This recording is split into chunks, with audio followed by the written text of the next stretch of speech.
मेरी आवाज आ रही है?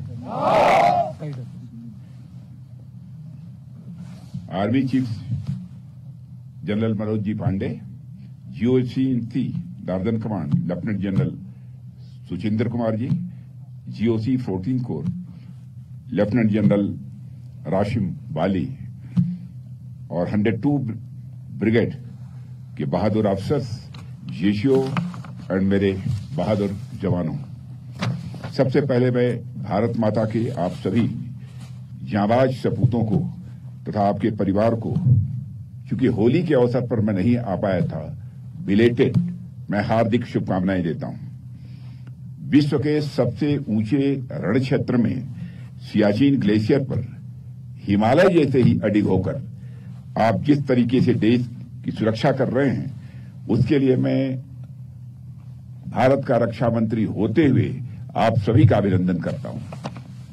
साथियों, सियाचिन की धरती यह कोई सामान्य धरती नहीं है। यह भारतीय राष्ट्रीय संप्रभुता और दृढ़ता का एक मूर्त प्रतीक है। यह हमारे नेशनल डिटर्मिनेशन को रिप्रेजेंट करता है। हम जानते हैं कि हमारी राजनीतिक राजधानी दिल्ली है, हमारी आर्थिक राजधानी मुंबई है और हमारा टेक्नोलॉजिकल कैपिटल है, या इसे प्रौद्योगिकी संस्थान कहते हैं, वह बेंगलुरु है। जिस तरह ये सभी जगह हमारी अलग अलग राजधानियां हैं, उसी तरह हमारे भारतीयों की वीरता और शौर्य की राजधानी सियाचिन है। यह भारत के पराक्रम का, मैं मानता हूं, पवित्र मंदिर है। इसलिए आज ही नहीं, 5 साल पहले जब रक्षा मंत्री के रूप में रक्षा मंत्रालय का दायित्व तो मुझे मिला था, उसी दिन ही मैंने प्लान किया और उस समय army chief general Bipin Rawat ji हुआ करते थे, उनसे मैंने कहा और उसके एक दिन के बाद ही हम लोग यहां पर सियाचिन आए थे। साथियों, यह एक सुखद संयोग है कि अभी पिछली 13 अप्रैल को ऑपरेशन मेघदूत के 40 साल पूरे हुए हैं और 13 अप्रैल 1984 के दिन भारतीय सेना ने एक ऐसा सैन्य अभियान चलाया जिसकी मिसाल आज दुनिया में दी जाती है। ऑपरेशन मेघदूत भारतीय सैन्य इतिहास का एक ऐसा स्वर्णिम अध्याय है जो बीते 4 दशक से एक एक भारतीय को रोमांचित कर रहा है। सियाचिन में चला ऑपरेशन मेघदूत की सफलता हम सभी भारतीयों के लिए, मैं मानता हूं कि गौरव का यह विषय है। दुनिया के सबसे ऊंचे इस युद्ध क्षेत्र में हमारी सेनाओं ने जो बहादुरी दिखाई है, उस पर समस्त भारतवासियों को नाज है। साथियों, वैसे तो मैं अनेक अवसरों पर हमारी सेना के जवानों से मिलता रहता हूं, लेकिन होली के अवसर पर आप लोगों से मिलना और आपके साथ होली खेलना मेरे लिए सबसे सुखद क्षणों में से एक होता है। साथियों, उत्सव और त्योहार मनाने का आनंद अपनों के ही बीच आता है।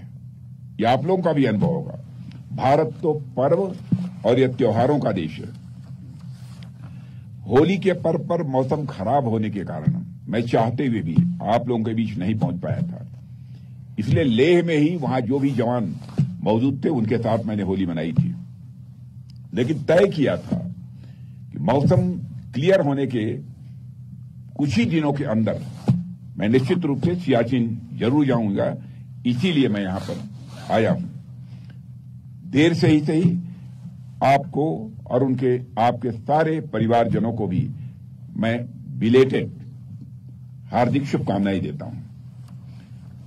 साथियों, आप सभी सैनिक होने के नाते भारत के प्रत्येक परिवार के सदस्य हैं। मैं भारत के सभी परिवारों के प्रेम का रंग लिए आपके बीच आया हूं। आप भले ही मुझे एक रक्षा मंत्री के रूप में यहां देख रहे होंगे, लेकिन मैं एक रक्षा मंत्री के रूप में नहीं, बल्कि आपके स्वजन के रूप में अपने परिवार वालों से यहां मिलने आया हूं। साथियों, आप लोगों के फौलादी और बुलंद हौसलों के घेरों के बीच हमारा पूरा देश खुद को पूरी तरह से महफूज पाता है। हमारे देश की एक लंबी सीमा है और इन सीमावर्ती क्षेत्रों से कभी कभार चिंताजनक खबरें भी आती रहती हैं। इन खबरों के बावजूद आपको मालूम है कि आपका देश एक खुशहाली भरी जिंदगी जी रहा है और लगातार भारत तेजी से आगे बढ़ रहा है। स्कूल हो या अस्पताल, मंदिर मस्जिद हो या कारखाने, ऑफिस दफ्तर हो या दुकान, सब अपनी अपनी गतिविधियों में व्यस्त हैं, मस्त हैं, क्योंकि सीमा पर आप जैसे बहादुर जवान मुस्तैद हैं। साथियों, आज आपके बीच आकर मैं जो महसूस कर रहा हूं वह मैं शब्दों में बयान नहीं कर सकता हूं। भारतीय सेना इच्छा शक्ति और साहस का मैं मानता हूं कि यह दूसरा नाम है। आपके बीच आकर मुझे ऐसा लग रहा है कि मेरे रगों में रक्त की नई धारा का संचार होने लगा है। साथियों, आप जिस ऊंचाई पर खड़े होकर इतनी विषम परिस्थिति में देश की सेवा करते हैं वह अनपैरेलल है, वह अतुलनीय है। हड्डियों को कपा देने वाली सर्द हवाएं जब इन वादियों में बहती हैं, जब हर कोई अपने घरों में दुबक जाना चाहता है, तो उस परिस्थिति में भी आप मौसम से लोहा लेकर उसकी आंखों में आंखें डालकर पूरी मजबूती से खड़े होते हैं। इस अटूट इच्छा शक्ति का प्रदर्शन करने के लिए देश सदैव आपका ऋणी रहेगा।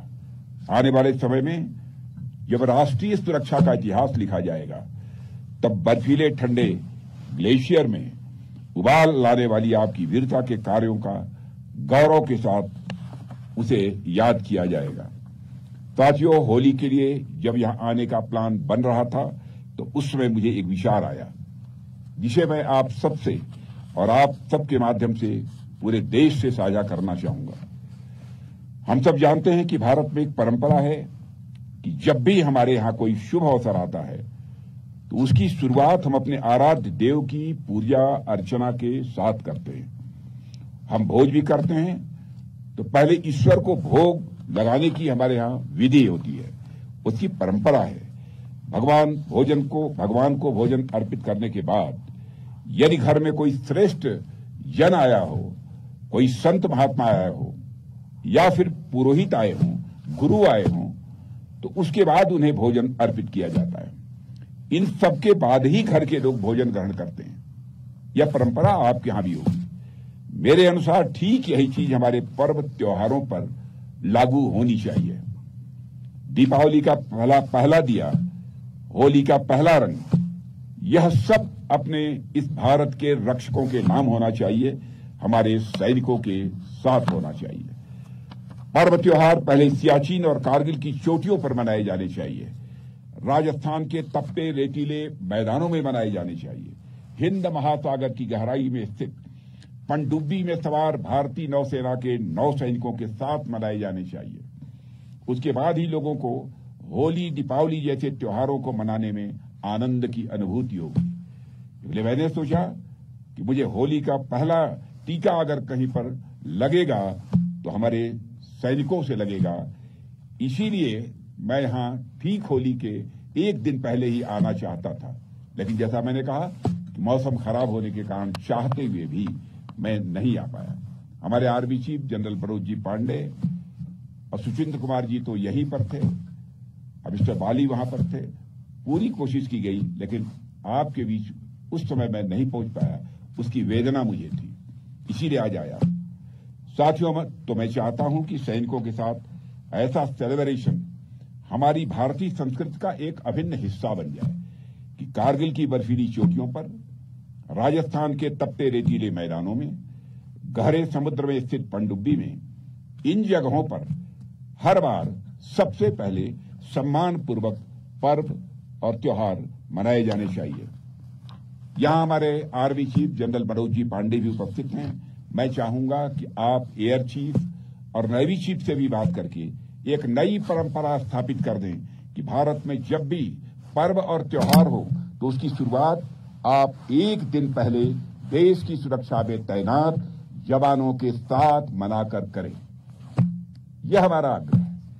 साथियों, यह राष्ट्र सेवा का आप जो कार्य कर रहे हैं यह कोई साधारण काम नहीं है, यह एक दैवीय कार्य है।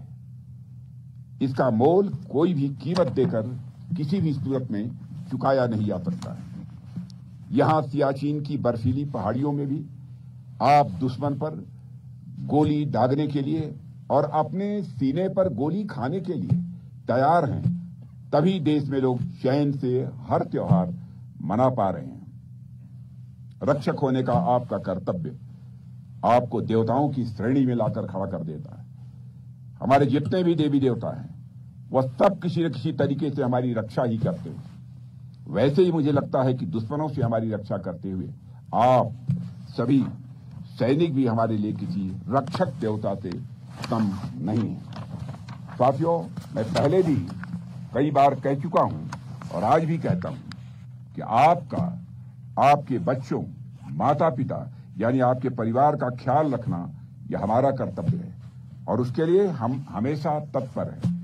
मुझे यहां बताने की जरूरत नहीं है कि जिस मुस्तैदी से आप इस देश के लिए तनमन से समर्पित होकर काम कर रहे हैं, उसी मुस्तैदी के साथ हमारी सरकार भी देश की सेनाओं के लिए काम कर रही है और हमारे प्रधानमंत्री मोदी जी बराबर हमारे देश के जवानों की चिंता करते रहते हैं और यहां आते समय उन्होंने भी आपको शुभकामनाएं दी। वैसे होली के पर्व पर उनकी शुभकामनाएं आप सबको मिली ही थी, लेकिन मैं उनकी तरफ से भी आप सबको हार्दिक शुभकामनाएं देता हूं।